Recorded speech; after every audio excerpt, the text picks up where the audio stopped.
Today we're going to talk about early Chinese civilizations. So we're going to take a look at some of the early dynasties that ruled China. We're going to even talk about some of the religion that's going to go on. So like we'll talk about Confucius and the Taoists and legalism as well. So lots to cover today. So we're going to start with the Shang dynasty. So the Shang dynasty is not the first dynasty in China, but it's the earliest one that we know about. Okay, so there was what's called the Zhou dynasty over 4,000 years ago that really kind of begins Chinese history. But like I said, we don't know a lot about it. So the Shang dynasty is going to replace them around about 1750 to 1120 BC is when they'll exist. Um, and they're going to establish an aristocracy. So an aristocracy is it's basically the nobility. Okay, so if you think of like in Europe, the nobility, so they're an upper class that are very wealthy, and then that wealth and land gets passed down from generation to generation. Okay, so they are dominating this farming society because they own the land. And so the king is going to rule over a system of territories, and these territories are going to be run by the aristocratic warlords, so the aristocracy, and they're expected to defend the empire. And then the king's importance is shown through by the ritual sacrifices performed at his death. So if you're servants of the king, then you will be sacrificed and placed in his tomb as well if he dies. So it's a risky job to have. This right here, so we're going to look at this map several times throughout these notes.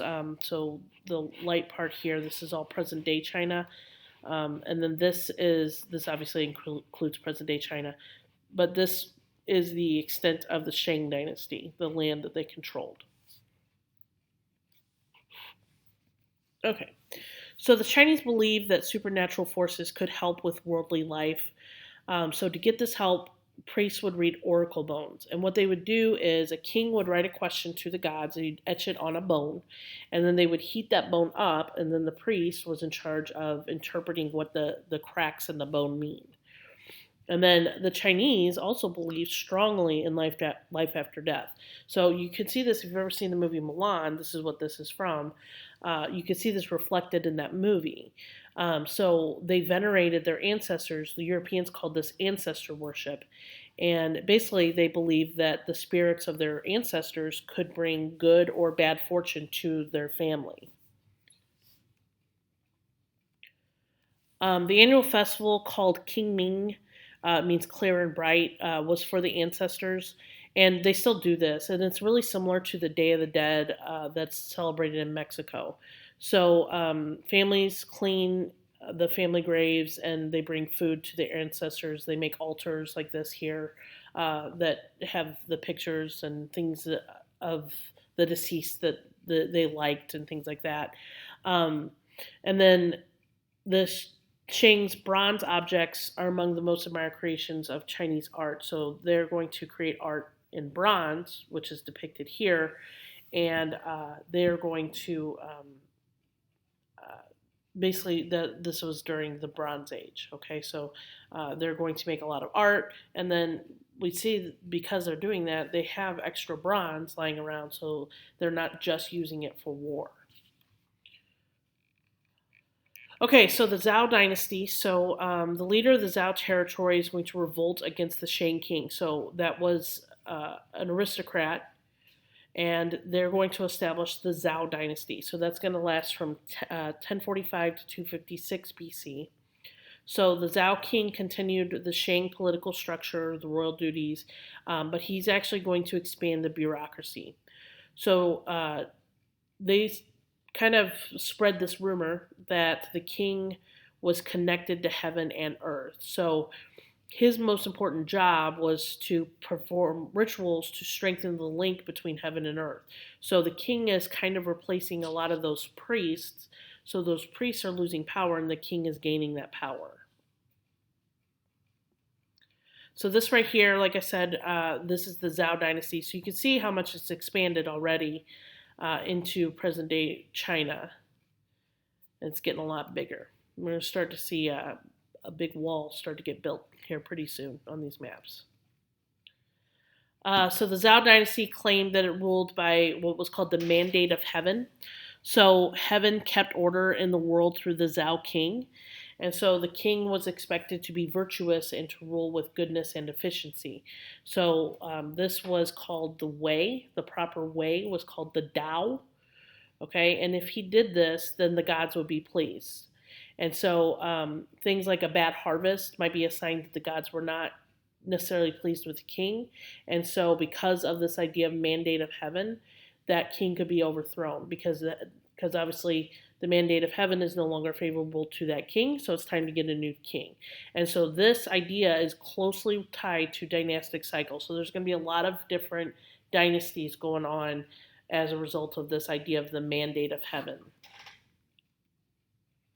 So this is kind of how the dynastic cycle worked. So a new dynasty would come in, they'd bring peace, they'd build infrastructure, give land to peasants, protect the people, and then a few generations goes by, they start to tax people too much. They're not protecting the people, they're not doing what they said they were doing, and so the old dynasty is going to lose as a result, lose the mandate of heaven. So there's going to be issues like floods, earthquakes, peasant revolts, etc. And then all of a sudden, new dynasty comes along. They say, we have the mandate of heaven. And now they're going to go right back into this cycle here. Okay, so this was the dynastic cycle of China for many, many, many years. So the period of warring states, so the Zhao rulers were weak, so civil war erupted around 403 BC. And the armies used iron weapons, and they divided into infantry and cavalry. So cavalry, they were armed with powerful crossbow. So crossbow is a Chinese invention, and this is important because they can ride on horses, and they can shoot more effectively and more accurately using a crossbow. And there's going to be an increased food supply that's going to lead to the population of China reaching 50 million in the late Zhao dynasty. And one of the reasons for that is because they're using the iron plowshare. Okay, so we talked about it's that thing that digs into the earth. It makes like a V, and then it digs into the earth, and then it's pulled by like an ox or something, and some big animal, usually an ox, and then they would like hold it, and then they would dig up the earth to plant. Silk was one of China's most important exports, and this was found all over Central Asia and even as far as Athens, Greece. So it just goes to show you how far trade actually extended throughout this time period. The Chinese have strong beliefs about the family. The family is a basic economic unit and a symbol for the social order. And the most important to Chinese family is the concept of filial piety. So basically what that means is that family members should obey the male head of the family and the older generations. So men dominated society. They were the head of the family. It was their job to provide food for the family and to care for their parents later in life.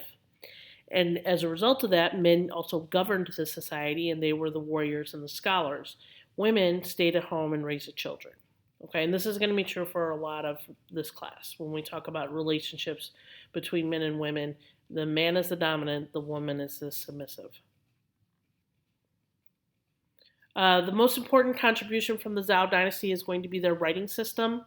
So they're going to use what are called pictographs and ideographs. So pictographs are picture symbols that are called characters. And then ideographs combine two or more pictographs into a single idea. Okay, so this right here would be an example of a pictograph. This right here is an example of an ideograph.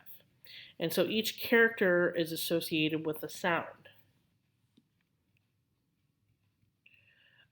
So Chinese philosophies. So getting into the religion part of this, we're going to start with Confucius. So Confucius is known to the Chinese as the first teacher, and he created what is known as Confucianism. And he hated seeing violence and moral decay, hated it. And so he's going to try to convince those in power to follow his ideas. And he's going to write all of his ideas down in what are called the Analects. So if you're Confucius, that would be your holy text. And so his ideas were actually political, and ethical, not necessarily spiritual. So this is considered to be like an atheist religion. So his idea is that if people follow the Tao or the way, and they act in harmony with universe's purposes, then everybody's going to prosper. So his ideas of duty and humanity are perhaps his most important. In regards to duty, it's putting your family and community above yourself. So putting others over you. And he said that everyone should be governed by the five constant relationships, and your most important relationship, most important duty is to your parents, and that rulers have to set a good example if society is going to prosper, is what that should have said, prosper. And he emphasized compassion and empathy because all men are brothers. Okay, doesn't matter if you have a lot of money or you don't, you have a lot of power, you don't, everybody is equal. And one of Confucius's most historically important political ideas was that government service should not be limited to the rich and noble. So this is very important. So he says that people who have superior talent and virtuous character should be the ones who are in charge of government, not necessarily people who are just born into it. So people who are actually legitimately good at that job should have that job, not just some guy's son because he's his son. Okay? So this is a major idea that is obviously we believe that today that the most qualified person should have it, not necessarily just some guy's son. Taoism, this was a system of ideas based on the teaching of Lao Tzu. That's him right there. And his chief ideas are in the Tao Te Ching. This is the way of the Tao. So Taoists believe that the way to follow the Tao is inaction, not action. And he said people should act spontaneously and just let nature take its course. Okay, so nature's going to do what nature's going to do, and you should just kind of, in your actions, just kind of react to that. And then legalism. So, legalism is a third philosophy, and this is a little more harsh. And basically, legalism said that all humans are evil. Human beings were essentially evil. And so, the formula for social order is having a very strong ruler with harsh impersonal laws, both of which make people obedient through fear. Okay, so that was the idea is if people fear you, they will not mess with you. And this is going to be something that, like the Mongols, when we talk about them, they're really going to adopt this kind of idea, this kind of philosophy. All right, and that's all I got for you today. Don't forget to do your processor, which is acrostic Confucius. So make sure you write complete sentences for each letter. That's information from the notes. All right, hope you all have a good day.